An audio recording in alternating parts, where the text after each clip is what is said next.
You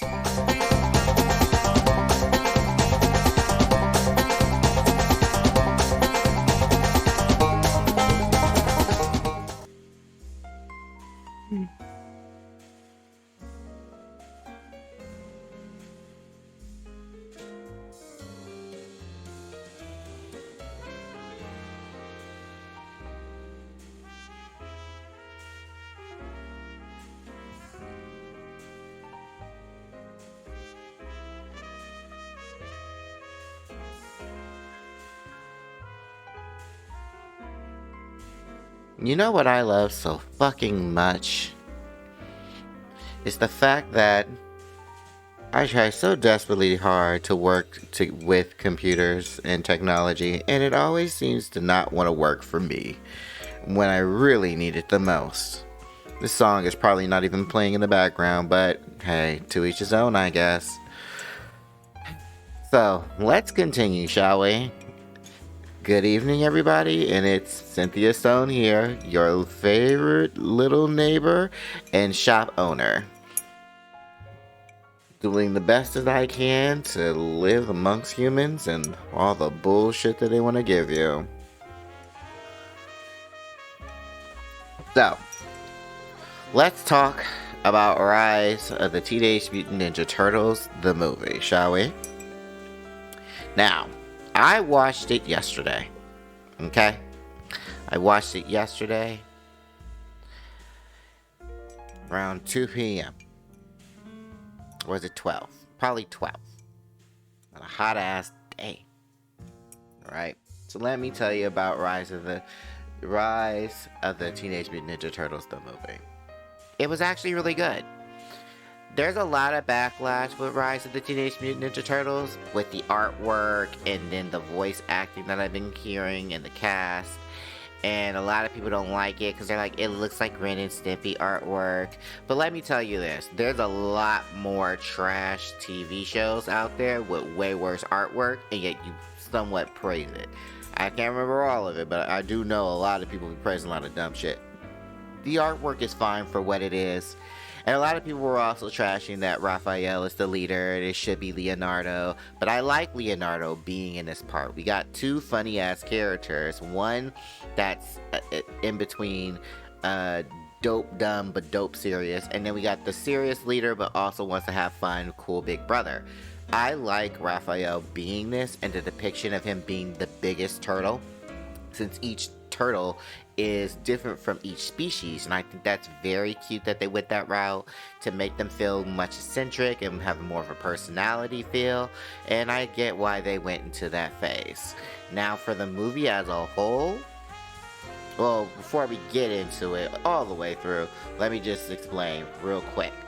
The cast who play for each individual: Ben Schwartz is Leonardo, Kat Graham is April O'Neil, Josh Brenner is Donatello, Brandon Michael Smith, who's Michelangelo. So let me go back and say it again. Ben Schwartz is Leonardo. He's funny. He's been playing almost every blue character I can think of, from Sonic to who's it? Huey, Dewey, and Louie.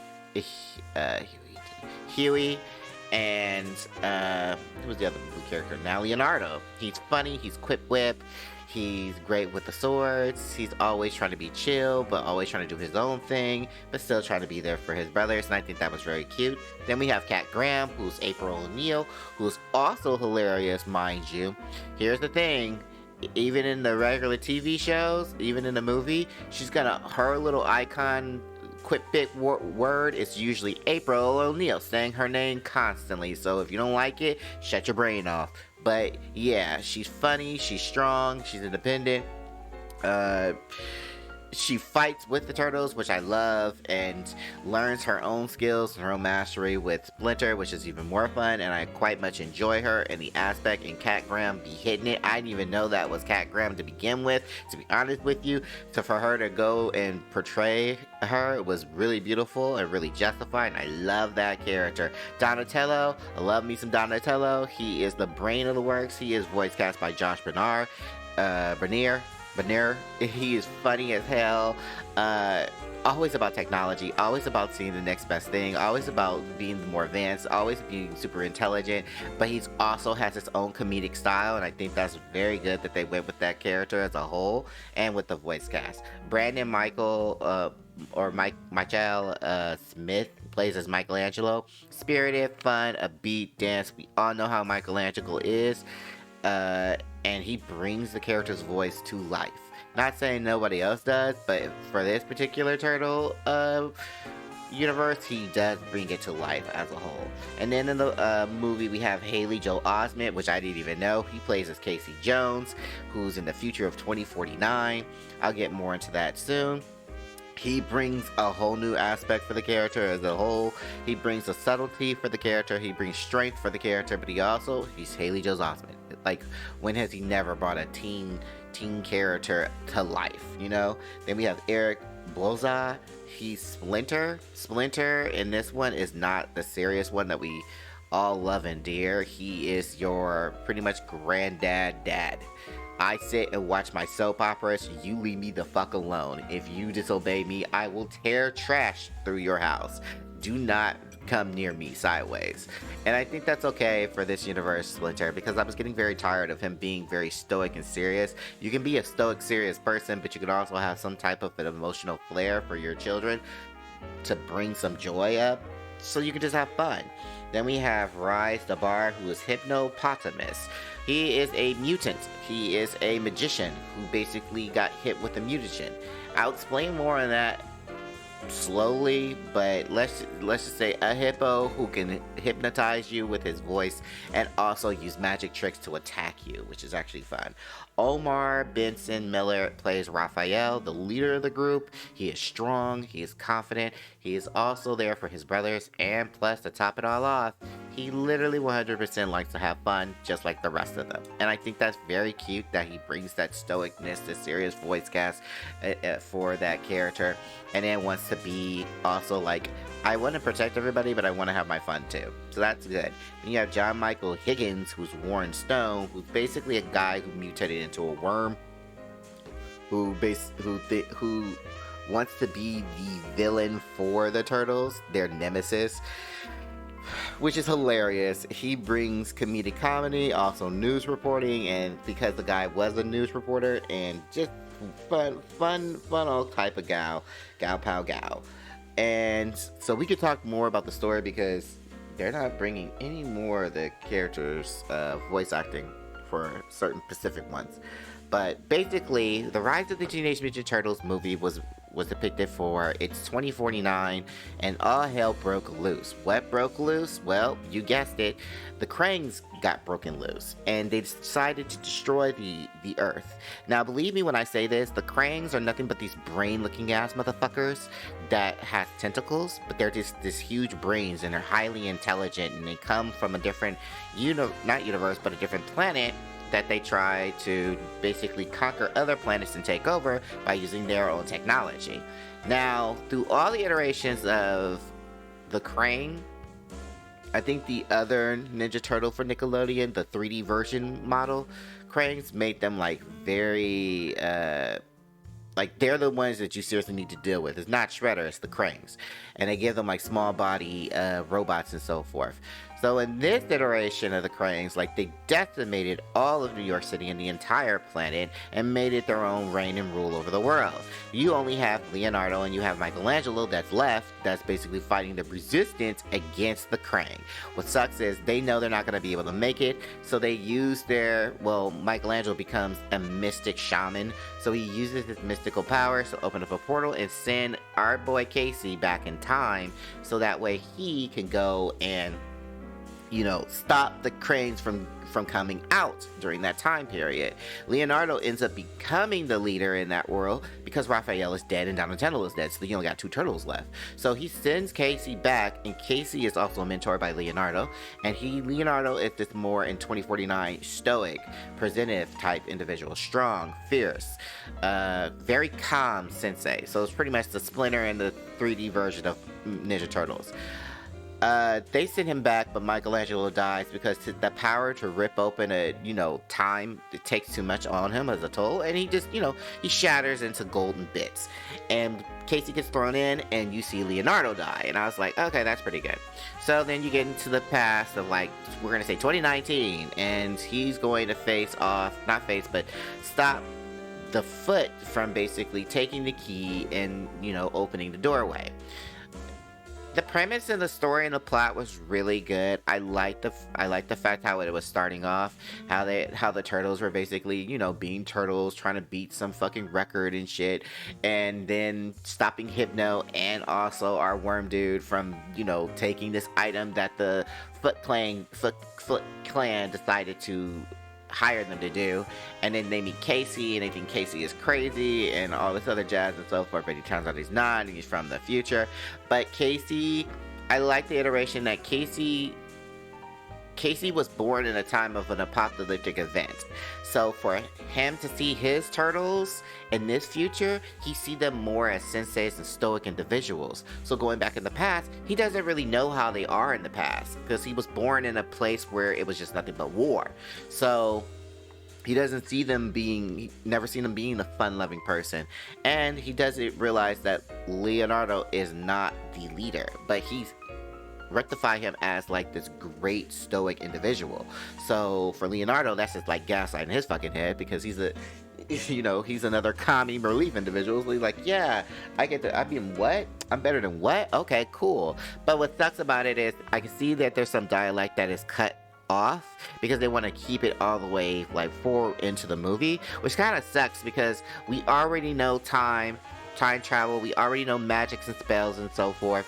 That's already been reiterated in the Rise of the Teenage Mutant Turtles if you watch the TV show, because in the TV show, they don't fight just alien creatures in the beginning. They fight non-stop yokai and mystic magical forces, which I like a lot because you don't really see that in a lot of the original iteration. It was always fighting, mutated beings, but people from outside of space. So, and you do get to see that in different newer Teenage Mutant Ninja Turtles, but this one is solely on the mystic part of the Teenage Mutant Ninja Turtles, which I love. So you get to see that part. But the bad part that I don't like is that you can see there's a split in the dialect. I would have liked it more if Casey Jones would have just said, hey, in 2049, yada yada yada, this happens to you. Magic's still there, but the yokai don't really come through. Because in the movie, they go and they get the key, which is one thing. But the key is already activated by the Foot Clan. Because the Foot Clan, I don't know why, they keep fucking around with just dumbass idiots, but they do, but that's part of the Foot Clan. So they end up freeing the Krang. Now the Krang, I thought they were just going to be some big floating brain that's not really going to do too much damage. No, each one is... Each design is completely different from each Krang. You have one that's a cube, you have one that is a brain, you have one that's kind of cubish, but kind of oval shape, which was really cool to see. And also, the Krang in this movie version are badasses. They don't give two fucks. They actually know how to fight. They actually know how to hold their own. Their body morphs to liquid to solid. It was just crazy, and I quite much enjoyed it.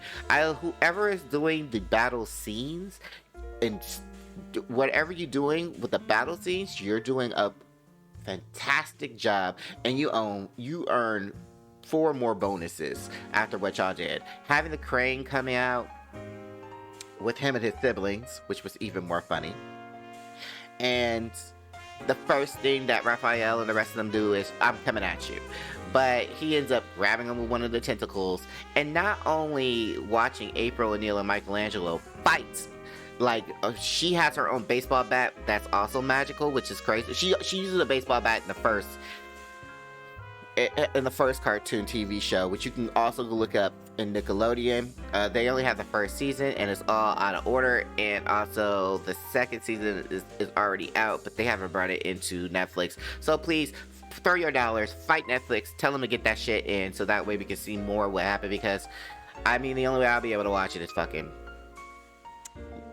Infinity. Watch it on Xfinity, probably, if it's still up there. So, anywho, April O'Neil and Michelangelo try to go toe to toe. They actually try to hit him from the side. Then he ends up flinging their asses all over the place, and then flinging everybody all over the place, and then transforming one of his tentacles into a blade and just slicing through a wall. I was like, oh wow, the Crane are actually dangerous. Because before they were dangerous intelligently. Now they're dangerous intelligently and also combatively. And I was like, okay, I can see, I like these new versions of the Crane. And one Crane also has the ability to somehow spew its goo to transform other biological life forms or even inorganic life forms into one of them and control it, which was very interesting.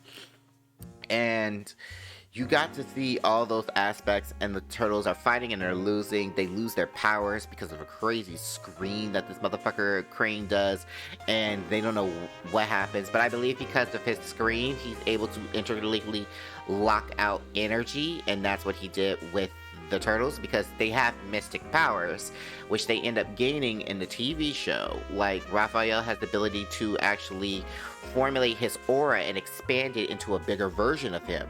And Leonardo has his ability where he can actually he can teleport by using his double katanas. And Michelangelo has the ability to use chains and fire. And Donatello doesn't have a mystic. Okay, so what happens is in the TV show, they end up getting mystic weapons, and Donatello doesn't want a mystic weapon. He's like, my mystic weapon is technology, and which he does, and he does like a very good job. But now in the movie, it's like, oh, their mystic powers within them, and so they're able to draw that out and create it. So now Donatello has a mystic power, which is technology, but he can formulate it and conjure it into anything that he wants on the battlefield. Rockets, machine guns, you name it, he can do it. So he's pretty much like Raphael, which I thought that was interesting and lame, but okay, that's fine. But with the battle fight that they had, they made it beautiful in context. So they lose their powers. Raphael gets kidnapped and captured because he saves Leonardo.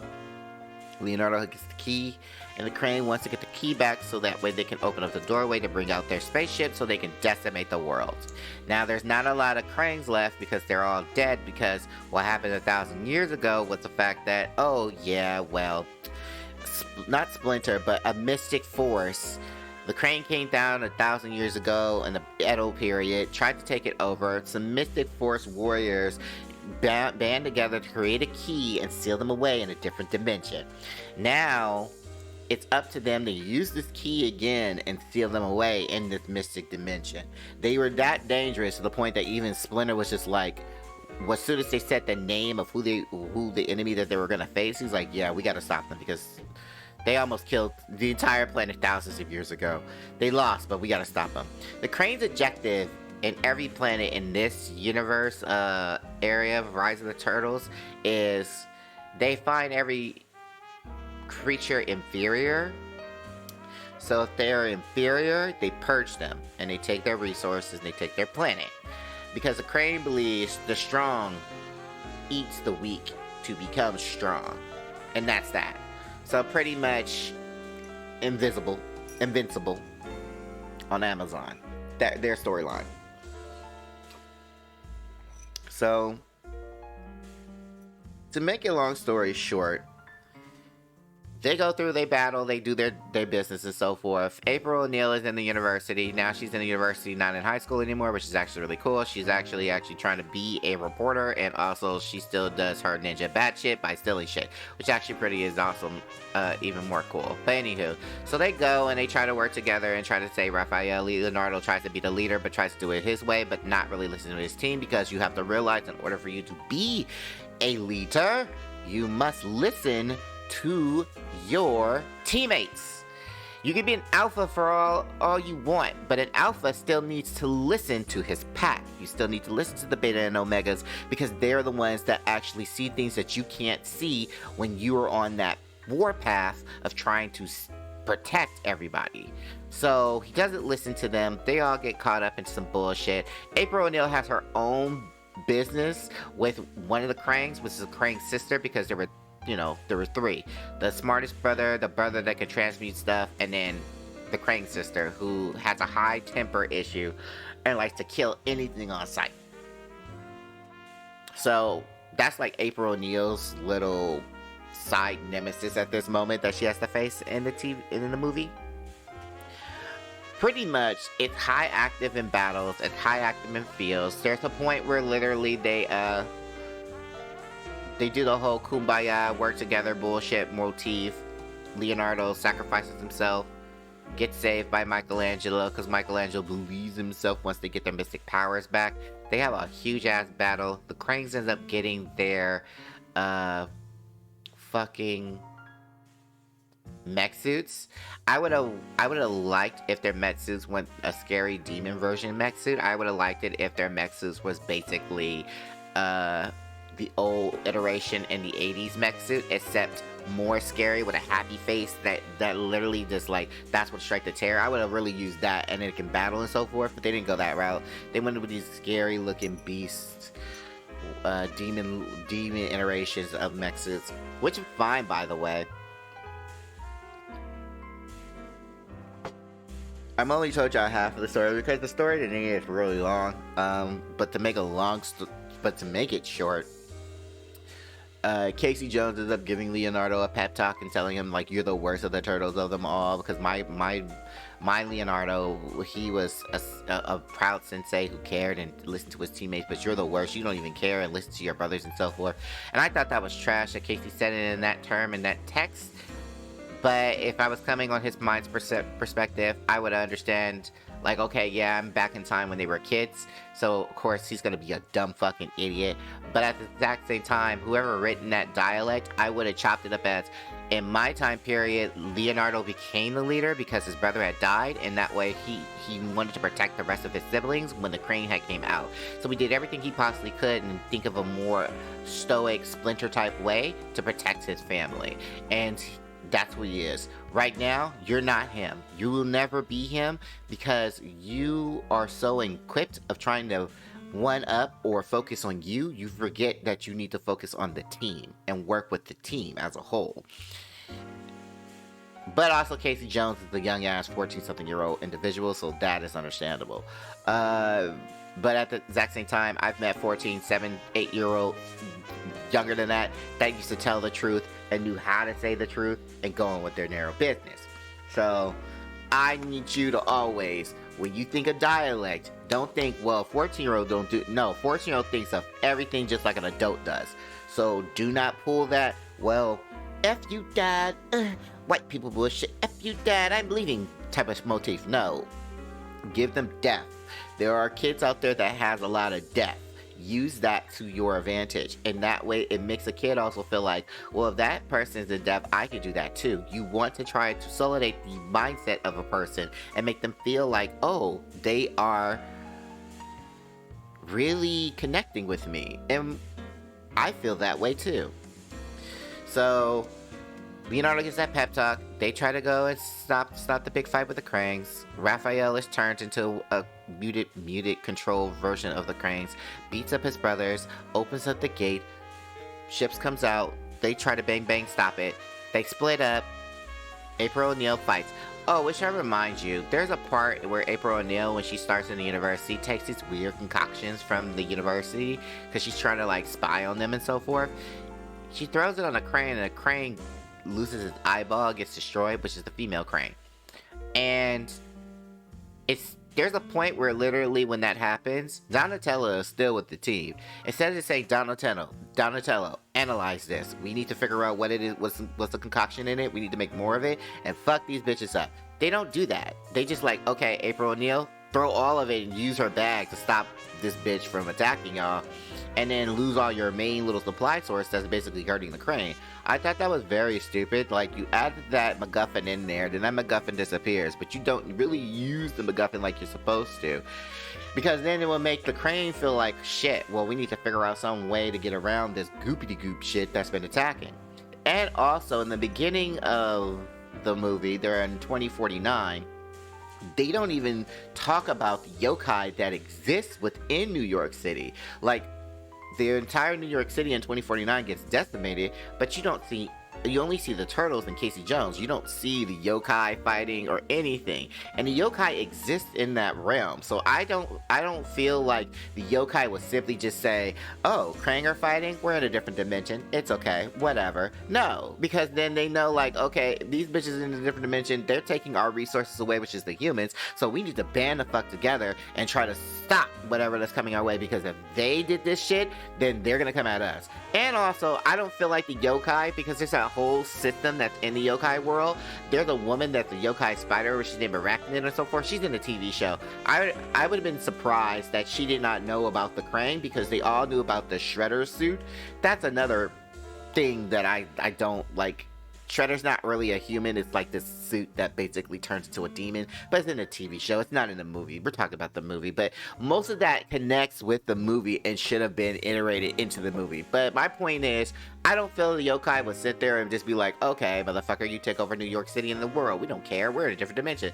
I feel like they literally be like, let's band together, stop these motherfuckers, because they're gonna destroy the earth. Surely they're gonna find a way to destroy us. And somebody in the yokai realm probably knew about the Krang and was like, yeah, they're in a different dimension, but we're gonna keep them pocket-sized just in case.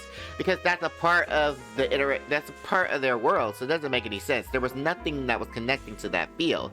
But anywho, to make it even more interesting, is that when the battles were going on, which was cute by the way, Guy Donatello connecting to the ship and becoming one with the ship was interesting. Taking off his shell, because his shell, he's a turtle. I forgot what type of species it is, but there's a turtle that basically doesn't have a shell, and they're very soft, and it makes it very vulnerable for them. But he's one of those turtles. But you get one of those rah-rah fight moments, brother I love you moments, then it ends up working, then they end up getting their powers back, and they end up fighting, they end up defeating the Krang and defeating one Krang, and then the female Krang gets captured by the United States, and the other Krang, the first male Krang, which I believe he's the Krang from, our world, their first iteration of the Teenage Mutant Ninja Turtles, he gets sent into the dimension. He gets his ass thrown back into the dimension, and Leonardo sacrifices himself and gets thrown him into the dimension. Michelangelo uses his power to open a portal into that dimension, but in the future, he opened the portal to send him back into time. We're not gonna worry, but the brothers use their powers to keep Michelangelo from dying, so he can open the portal, save his brother, and then call it a day. The movie itself as a whole is actually fucking really good. There's nothing wrong with the movie.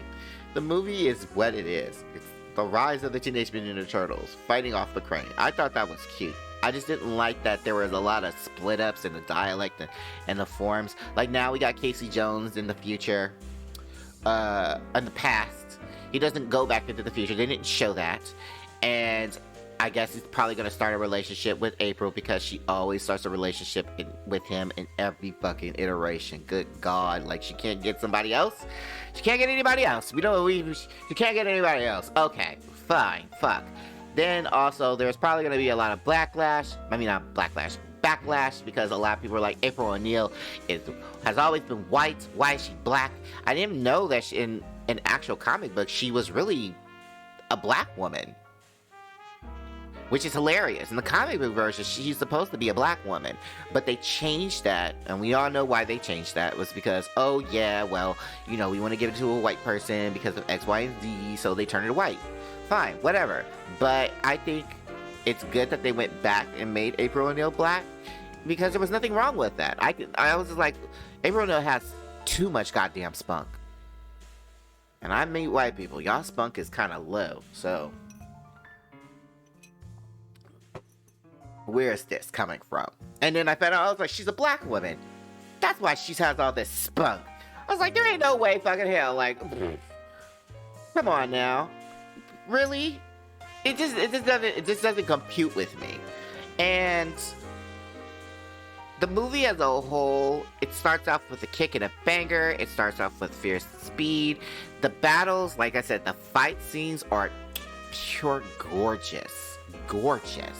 just gorgeous. The fights between Raphael and the Cranes and Leonardo and Donatello, and even April O'Neil is just slugging the fuck away, just fighting. It's just beautiful. And they work together as a crisp. Like, whoever doing the fight scenes for this shit is, you know your job, you know what to do. You came to school with your fucking equipment. You came prepared, and you said, I'm gonna get an A+ today in class. What the fuck are you guys gonna do? You showed your ass, and I love it. I fucking love it. And I just find that very, oh man, the crane fight scenes, I just looked at it like, man, 8 tentacles, this bitch is slapping y'all all over the place. Now he's morphing it into, some blades? Man, and it was like, why does he need the suit? He doesn't need the suit if he's this badass without it. Like, all of them were. It just, it put a danger, wow, these cranes are way more dangerous than the original cranes that we used to see in iterations. Like, these cranes don't come around and say howdy doody. Don't even just give you a howdy doody. Don't even just say howdy doody. They come around and just slap the bitch and just say, your call. Like, it was scary, but it was like, man, how are they gonna beat the fuck out of them? They just decimated you, and I loved it. I loved every bit of it. I love the banters that the Teenage Mutant Ninja Turtles have, and the personalities that they have.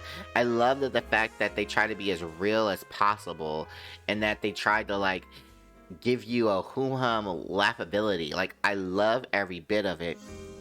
And now I'm starting to see, what do you really have? What do you have against the Teenage Mutant Ninja Turtles? The rise of the Teenage Mutant Ninja Turtles. There's always been a iteration of the Teenage Mutant Ninja Turtles. This one is on point. It's funny. It's good. It makes me laugh. It gives me joy. It gives me something more than just the same old bullshit of he's the leader, that's it. They all lead every once in a while, and they all have their own lives, and it just makes it even more fun. So, what? Because it looks like a Ren and Stimpy knockoff. Get the fuck out of here. You're always going to be talking trash about something, and that's understandable. But if you're going to really talk trash about something, talk trash about how the fight scenes are not working, the dialect, the story, and the plot's not really working with each other. Try me, bitch, because I assure you, the movie actually did it justice worth. And the TV show, however, yeah, the TV show is all over the place. The episodes are all over the place. I don't think they just believed in themselves, but when it came to their fight scenes in the TV shows, it was on point. You actually got to see more of the yokai realm.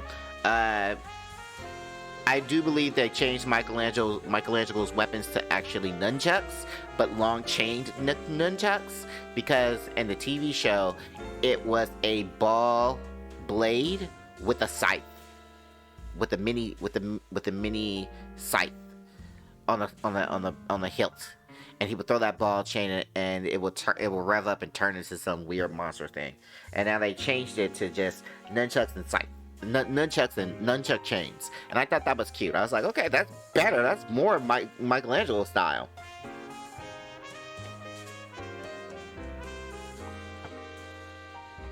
But, and the premise as a whole of the movie is very gorgeous. It's very unique. It's very stylish. Also, it looks like it's a continuation, because you get to see April. You not get to see, but you hear April O'Neil. I think April O'Neil is in college, and not in high school anymore, because that was the thing. I think she was in high school at the time in the original TV show, and also going to work and stuff. And now she's in college. And I was like, okay, so they continued it. Hopefully they continue more of it. I would like to see, if I would suggest, a breakage point. I mean, there was nothing really truly... I mean, yeah, the only thing I would say that was pretty wrong was the yokai. There were no yokai in this one. And I know they exist because they exist in the TV show. And for you to, have this epic battle, and then, it's just the humans just battling the crane. There's a point where Casey Jones, Commander April, because she's older than him. And now he's in the past with her. I'm just like, oh, Lord, okay, that's going to be interesting. But it's just cute. Like, okay, the humans are still facing them. It's not the yokai. Why are the yokai not fighting them? The yokai should be fighting with you guys. Okay, like they exist because the mutagen, how it spreads, wasn't because of Krang. It was because of this yokai who was super smart and was a magic user who wanted to like prepare himself for battles in a TV show. Prepare themselves, that he used the mutagens to like create different people, different creatures and so forth. And the turtles came into being because of that mutagen, but also because of Splinter's DNA that made them humanoid. So I thought that was interesting to see, like they changed it up a bit. Possibly. I've not read the comic books. I probably should read the Ninja Turtles comic books to like get a real feel, but they changed that up to the point. They changed it up a lot on this TV show to where it's like the mutagens is actually in these mosquitoes, these technoid mosquitoes that he created that buzz all over the place and bite somebody and they turn into a mutant. And I was like, okay, that's pretty interesting. So it started with the yokai. It didn't start with, the Krang from outer space or whatever. So I thought that was very clean and crisp. And I thought that was very cool that they went into that route. So